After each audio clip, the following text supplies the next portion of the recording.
जय हिंद my dear friends और welcome again to the story should wizard hit the mommy. So अब हम लोग समरी कर चुके थे। Now we are going to the notes. हम लोग नोट्स पे जा रहे हैं। सबसे पहले हम कैरेक्टर वाइज आपको डिफाइन कर रहे हैं। पहला कैरेक्टर हमारा जैक। जैक के बारे में मैं आपको बताया था कि जैक कौन है। जैक इज फादर ऑफ जोआने, ठीक है, जिसको हम जो कह रहे हैं, ठीक है। दूसरी चीज, he used to tell the story to his daughter.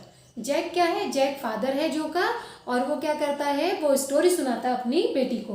अब स्टोरी के बारे में अगर कुछ भी क्वेश्चन आता है स्टोरी के बारे में तो क्या बोलेंगे कि इसकी जो ईच न्यू स्टोरी यानी हर नई स्टोरी यूज टू बी यानी हुआ करती थी अ लिटिल वेरिएंट यानी कि थोड़ा सा मतलब चेंज करके a variation of a basic tale, ठीक है। बेसिक टेल क्या थी कि there is a character Roger, ठीक है, there is a character Roger, ठीक है। He always has a problem, उसके पास हमेशा एक समस्या होती थी। And he used to go to a wise owl, he used to go to a wise owl. क्यों जाता था वाइजॉल के पास? टू गेट द सॉल्यूशन, ठीक है। अब इसके पास सॉल्यूशन नहीं होता था, लेकिन क्योंकि वाइज था तो wise owl used to give the suggestion to the Roger to go to wizard to get solution, ठीक है। यानी रॉजर क्रिएचर है, उसके पास प्रॉब्लम है, ये वाइज हाउस से सलाह लेता था और वाइज हाउस इसको सलाह देता था कि तू भाई विजार्ड के पास चला जा, वो तेरी प्रॉब्लम का सॉर्ट आउट कर देगा। तेरी प्रॉब्लम को कैसे करेगा? तुम्हारे अपने जादू से। तो इसे इंग्लिश में से लिखा है कि every new story use to be a little variation of basic tale, कि एवरी न्यू स्टोरी हर नई स्टोरी यूज टू बी हुआ करती थी अ लिटिल वेरिएशन यानी थोड़ा सा हेरबदल ऑफ बेसिक टेल यानी बिल्कुल बेसिक कहानी थी उसका। अ टाइनी क्रिएचर रॉजर, एक छोटा सा क्रिएचर यानी कि जीव Roger, who had some problem, जिसकी कोई प्रॉब्लम होती थी। And went to wise owl, वो वाइज आउल के पास गया फॉर सॉल्यूशन के लिए। And owl suggested him, owl ने उसको सजेस्ट किया टू गो, जाने के लिए, टू द विजार्ड के पास, हु इज अ मैजिशियन, जो कि एक मैजिशियन है। And he used to solve, he यानी कौन? Magician used to solve his problem, और जो मैजिशियन था वो उसकी प्रॉब्लम सॉल्व किया करता था बाय हिज मैजिक, अपने मैजिक के द्वारा, ठीक है। उसके बाद ये क्वेश्चन कुछ भी आ सकता है कि what was the story Jack use to tell his daughter, कि वो क्या स्टोरी होती थी जो जैक अपनी बेटी को सुनाया करता था। तो आप क्या बोलोगे? That each new story use to be a basic variation of basic tale, ठीक है। फिर वो कहानी आप लिख दोगे। अब हम आते हैं, मेन कैरेक्टर है आपका रॉजर स्कंक। सबसे पहली चीज, रॉजर स्कंक है कौन? ये टाइनी, इसको ऐसे ना पॉइंट से याद कर लो, टाइनी क्रिएचर। क्या है ये? टाइनी क्रिएचर, ठीक है। रॉजर स्कंक के बारे में, टाइनी क्रिएचर है, had a problem that he stink badly, ये क्या है? टाइनी क्रिएचर है, ठीक है। तो आप इसे थोड़ा बना के लिख सकते हैं, Roger is a tiny creature, he had a bad smell, यही स्टिंक्स बैडली, यही स्मेल्स बैडली, ठीक है। और फिर उसके बाद that no other animal play with him, कोई इसके साथ खेला नहीं करता था। And he used to stay alone, फिर ये बेचारा अकेला रह जाता था। तो ये लैंग्वेज में कैसे? Roger skunk has a problem, Roger skunk की एक प्रॉब्लम थी दैट की ही स्टिंक्स सो बैडली, वो बहुत बुरी तरह से बदबू मारता था। That none of the other little animal use to play with him, कि कोई भी जो दूसरा एनिमल होता था छोटे मतलब उसके साथ के, वो उसके साथ खेला नहीं करते थे। They use to run away, वो भाग जाया करते थे। And Roger skunk use to stand alone, Roger skunk बेचारा अकेला रह जाता था, ठीक है। और इसके बारे में बात करें, फिर ये क्या करता था जब इसके साथ कोई खेलता नहीं था? तो फिर क्या करता था?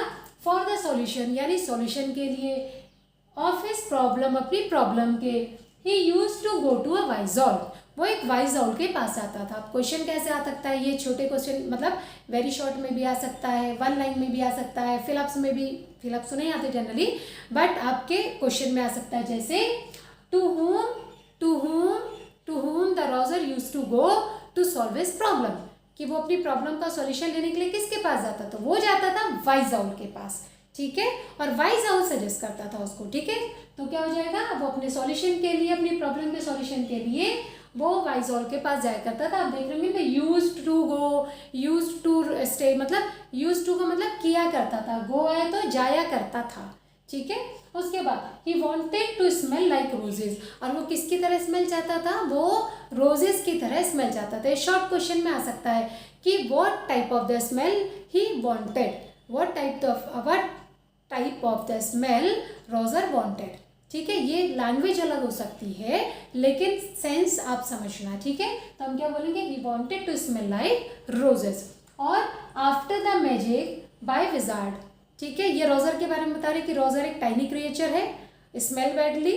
ठीक है, और he had a problem that he smell badly और no one play with him. उसके बाद ही स्टूड अलोन, मतलब अकेला रहता था। फिर फॉर द सॉल्यूशन क्या करता था वो, ही गो टू द वाइजोल के पास जाया करता था। क्यों, क्योंकि he wanted smell like roses, क्योंकि उसको रोजेस की स्मेल चाहिए थी अपनी बॉडी में से।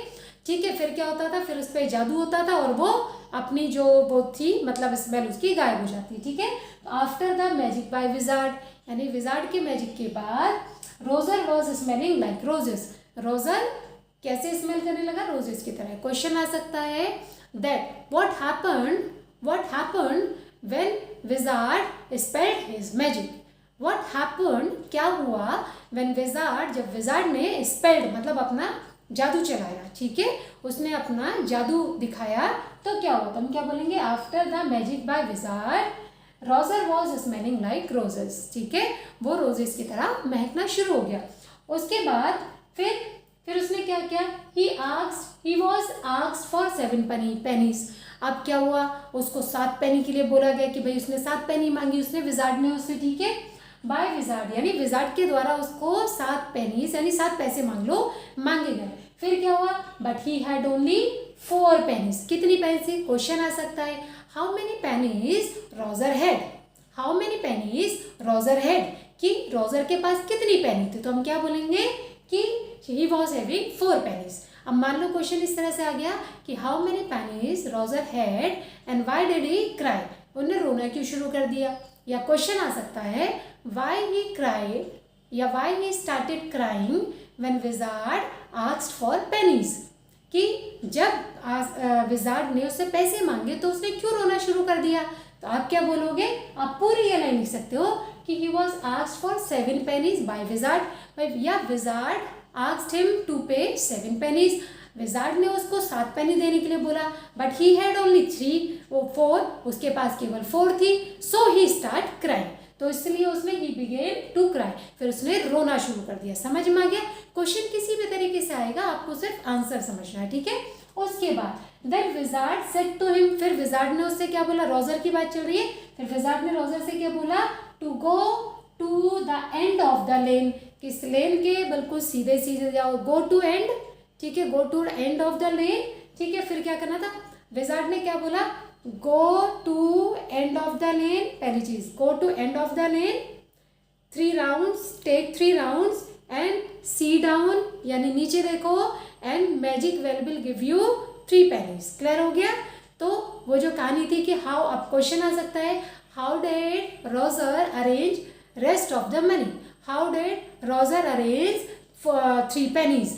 ठीक है, कि उसने 3 pennies कैसे अरेंज किया, बाकी पैसा कैसे अरेंज किया, तो क्या बोलोगे कि विजार्ड सेड हिम, विजार्ड ने उसे बोला, क्या बोला, टू गो, जाने के लिए। कैसे जाने के लिए, go to the end of the lane, कि बिल्कुल सीधे जाओ, एंड टेक 3 rounds और 3 rounds लो, फिर क्या करो, सी डाउन नीचे देखो, एंड जो मैजिक वेल है, magic well will give you 3 pennies। ठीक है, तो wizard said to him, wizard ने उसे कहा to go to the end of the lane, lane के एंड पर जाने के लिए, एंड टर्न अराउंड, और ऐसे करके मुड़ो 3 times, 3 bar, and look down नीचे देखो, hence the magic well will give him 3 pennies, और मैजिक वेल उसको 3 pennies दे देगा। क्लियर हो गया। उसके बाद हम आते हैं, फिर क्या हुआ, अब उसने सारे पैसे दे दिए, पैसे देने के बाद क्या हुआ, finally little skunk understood, sorry ये आगे आ गया। ठीक है, ये तो हो गया, अब उसकी खुशबू चेंज हो गई, अब वो घर पहुंचे, जो लड़ाई वड़ाई हुई उसके बाद finally little skunk understood that he should leave as he is. Finally इसको क्या समझ में आया स्कंक को, कि उसे वैसे ही रहना चाहिए जैसा कि वो है। Finally he should he learn that understood that he should leave, उसे रहना चाहिए एज ही इज, जैसा कि वो है। ठीक है, ही लव्ड हिज मदर, वो अपनी माँ से बहुत प्यार करता था। More than he loved all other animals, जितना वो और एनिमल्स से प्यार करता था उससे ज़्यादा वो अपनी मदर से प्यार करता था। ही ऑल्सो अंडरस्टूड, और उसको ये भी समझ में आया लास्ट में दैट कि हिज मदर बेटर न्यू, उसकी जो माँ है वो बेहतर जानती थी दैट व्हाट इज राइट। ये सारा रोजर स्कंक के बारे में अगर कोई क्वेश्चंस आते हैं तो ये रोजर स्कंक टॉपिक में से आप ढूंढेंगे। ठीक है, उसके बाद ये हमारा रोजर स्कंक का हो गया पूरा। ठीक है, तो इसके बाद हम नेक्स्ट वीडियो लेके चलेंगे आपकी, क्योंकि वीडियो ऑलरेडी 11 लगभग मिनट की हो चुकी है। तो अगर आपको वीडियो समझ में आ रही है, चैनल को सब्सक्राइब कीजिए, शेयर कीजिए, ताकि आपकी तरह और भी जो स्टूडेंट्स हैं वो इसका बेनिफिट उठा पाए, और जल्द से जल्द हम लोग ऑनलाइन क्लासेस भी आप लोग अगर चाहेंगे तो शुरू करें। ठीक है, so wish you all the best, thank you, जय हिंद, जय भारत।